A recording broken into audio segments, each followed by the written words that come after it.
नमस्कार बंधुरा आमी शुभ्रा सेंस किचेने आपनादेर सकलके स्वागत। आज देखाबो लाल शाकेर झोल। এই যে দেখুন এই যে লাল শাক, এটাকে আমি ছোট ছোট পিস করে কেটে রেখেছি। খুব বারিক মানে কাটবেন না, একটু মোটা মোটা করে পিস করতে হবে। আর তার সঙ্গে লাগবে হচ্ছে কাঁচা কলা, পেঁপে, বেগুন, আলু, আর ফোড়নে রাখবে সর্ষে আর শুকনো লঙ্কা আর আদা বাটা। এটা এমন একটা আইটেম যেটা ডায়াবেটিস রোগীদের জন্য খুব উপকারী। পেশেন্ট যারা যারা পেটের প্রবলেমে ভুগছে তাদের জন্য খুব ভালো, রোজ খেতে পারে। তাছাড়া আমরা সকলে তো খেতেই পারি। খুব ভালো একটা টেস্টি, মানে অনেকটা শুক্তো টাইপের টেস্ট হয়। ঠিক আছে, চলুন এবার করে দেখাই এটা কি করে করব। দেখুন গ্যাসটা আমি জ্বালিয়ে রেখেছিলাম, সবসময় আমি তাই করছি তাড়াতাড়ি হওয়ার জন্য। আর 3-4 টেবিল চামচ সাদা তেল দিয়েছি। এটা যেহেতু পেশেন্টরা বা ডায়াবেটিস রোগী বা বিশেষ করে পেশেন্টরাও খেতে পারবে, আমি সাদা অয়েল দিলাম 2-3 চামচ দিয়েছি। যদি ননস্টিক এরকম ননস্টিকে করা হয় কয়েক ফোঁটা তেলেও এটা করা যাবে। ঠিক আছে, আমি এবার এতে ফোড়ন দিচ্ছি হচ্ছে, আর যারা পেশেন্ট তাদের জন্য কিন্তু এই শুকনো লঙ্কা ফোড়নটা চলবে না। ঠিক আছে, শুধু সর্ষে ফোড়ন দেবেন। এই আমি শুকনো লঙ্কা ফোড়ন দিলাম, আর দেবো হচ্ছে সর্ষে। সর্ষে ফোড়ন দেবেন, পেশেন্টের জন্য কোনো প্রবলেম না। তার মধ্যে যা যা দিচ্ছি সবই কিন্তু পেশেন্টরা খেতে পারে, যেমন কাঁচা কলা, পেঁপে,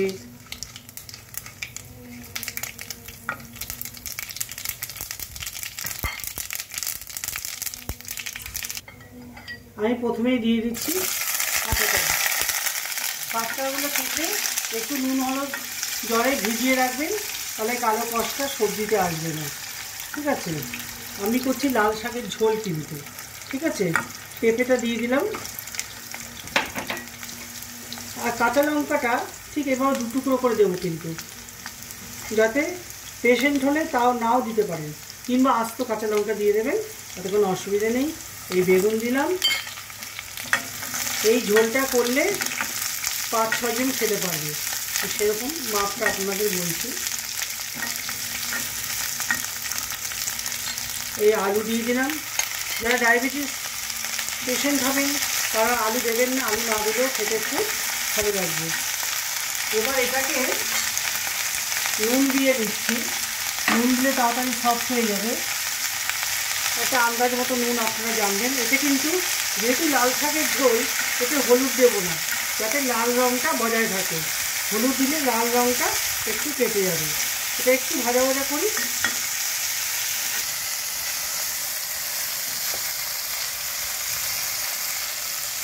একটু ভাজা ভাজা করে নিলাম, সামান্য, খুব বেশি না। এবার আদা বাটাটা দিয়ে দেবো। আদা বাটাটা দেবেন। আদা বাটা শরীরের জন্য খুব উপকারী, হজমে সাহায্য করে। যারা পেটের রোগী তাদের জন্য করবেন, কোনো অসুবিধা নেই। এটাতে বরং সাহায্য করবে, পেট ভালো থাকে। খুব ভাজবেন না, আদা ভাজলে কিন্তু রিচ হয়ে যায়। পেশেন্টের জন্য দিলে তো একদমই না। আমি দেখুন এই যে আদা দিয়ে বেশি নাড়াচাড়া করলাম না, কিন্তু একটু জল দিয়ে দিলাম। আগেই নুন দেওয়া ছিল, হলুদ দিচ্ছি না, বারবার বলছি। এবার লাল শাকটা দিয়ে দেবো।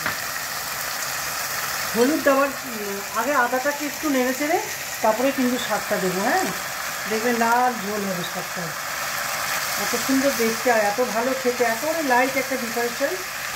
যারা পেশেন্টের জন্য করবেন শুকনো লঙ্কা ফোড়ন দেবেন না, আর কাঁচা লঙ্কাও দেবেন না। এই দেখুন শাকটা যে ধুয়েছি, তাও শাক ধুয়ে তারপর ছোটো ছোটো করে কাটবি, লাল জল আসছে একটা। এবার এটাকে একটু নাড়াচাড়া করবো। নাড়াচাড়া করে আমি একটু জল দেবো। দেখুন পুরো শাকটা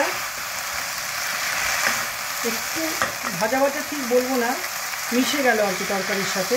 এবার আমি এখানে জল দেবো, একটা আন্দাজ মতো জল দেবো, যাতে সবজিগুলো সেদ্ধ হয়ে যায়, শাকটাও নরম হয়ে যাবে। তারপরে কি করব দেখুন, আমি এবার ঢেকে দিচ্ছি। হ্যাঁ, একটু সেদ্ধ হোক। কয়েক মিনিট হয়ে গেল। এবার ঢাকনাটা খুলে দেখি সবজিগুলো সেদ্ধ হয়েছে কিনা। যেহেতু শাক খুব নরম, আপনারা সবজি দেখেছেন তো, আমি দেখিয়েছি, সব পাতলা পাতলা কাটবেন, তাহলে নিমেষের মধ্যে ঝোল তৈরি হয়ে যাবে। এবার দেখে নিই।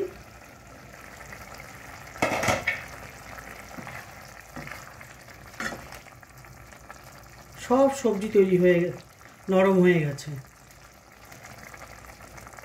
এই যে নতুনত্ব রান্না আপনাদের দেখাচ্ছি, আপনাদের যদি পছন্দ হয় অবশ্যই সাবস্ক্রাইব করবেন। কিন্তু যারা নতুন দেখছেন, পুরনো যারা, তারা তো অবশ্যই সাবস্ক্রাইব করে দিয়েছেন। প্লিজ আপনাদের হেল্প খুব দরকার। আর শেয়ার অবশ্যই করবেন, শেয়ারটা অবশ্যই করবেন, তাহলে আমার চ্যানেলটা আর আপনাদের কাছে মানে কি আসলে নতুন আমি যে রান্না করছি সেগুলো একদম প্রথমে গিয়ে আপনাদের কাছে পৌঁছাবে আর আমারও হেল্প হবে। তাই সাবস্ক্রাইব, লাইক, শেয়ার অবশ্যই করবেন। দেখুন এখানে যে জলটা আছে না, আর একটু, যেহেতু 4-5 জন খাওয়ার জন্য করা হচ্ছে, এটাতে আমি নেক্সট যখন দেব না, একটু গরম জল দেব।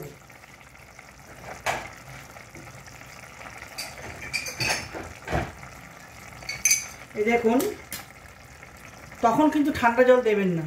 আপনারা যাই করুন, মাছ, মাংস, তরকারি, প্রথমে সব যদি গরম জল দিয়ে রান্না করেন, তার টেস্ট কিন্তু ভালো থাকে, বজায় থাকে। এই দেখুন আমি এরকম ঝোল ঝোল রাখবো, দেখতে পাচ্ছেন তো, এরকম রাখবো। এবার যেহেতু সব সবজি সেদ্ধ হয়ে গেছে, এবার একটু চিনি দেই, সামান্য চিনি দেবেন। যাদের পছন্দ না, বা যাদের ডায়াবেটিস আছে তারা দেবেন না। শাক তো একটু চিনি দিলে ভালো হয় খেতে। আর কি দেব, এই চামচের হাফ চামচ ময়দা নিয়েছি, জলে গুলে দিচ্ছি, কারণ ঝোলটা একটু থিকনেস আসবে আর একটা স্বাদও হয় ভালো। যদি আপনারা ইউজ করতে না চান করবেন না, কিন্তু কখনো করে দেখবেন, এর জন্য শাকটার মধ্যে ডিফারেন্স এসে যায়। ঠিক আছে, এই ময়দাটা দেওয়ার পরে চিনি দিলাম, কয়েক সেকেন্ড আমি একটু ফোটাবো। ফুটিয়ে এবার পরিবেশন করে খেয়ে আপনাদের জানাবো সত্যি ঠিক আছে কিনা। এটা হয়ে গেছে কয়েক সেকেন্ড, এবার বন্ধ করছি। বন্ধ করে এই দেখুন,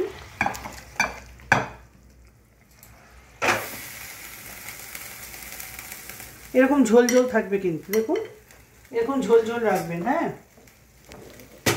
এটাকে বলে লাল শাকের ঝোল। ঠিক আছে, এবার দেখুন ঝোলটা কিরকম সুন্দর দেখতে লাগছে, সব সবজিকে দেখা যাচ্ছে। বারবার বলছি, এটা কিন্তু পেশেন্টের একটা খাওয়া, আর আমরা সকলে তো খেতেই পারি। ডায়াবেটিস রোগীর লাল শাক শরীরের জন্য খুব ভালো। আমি খেয়ে দেখছি একটু। খুব সুন্দর একটা লাল শাকের গন্ধ আছে, নুন মিষ্টি সব ঠিক আছে। আপনারা অবশ্যই করবেন, দেখবেন খুব ভালো লাগবে। নমস্কার।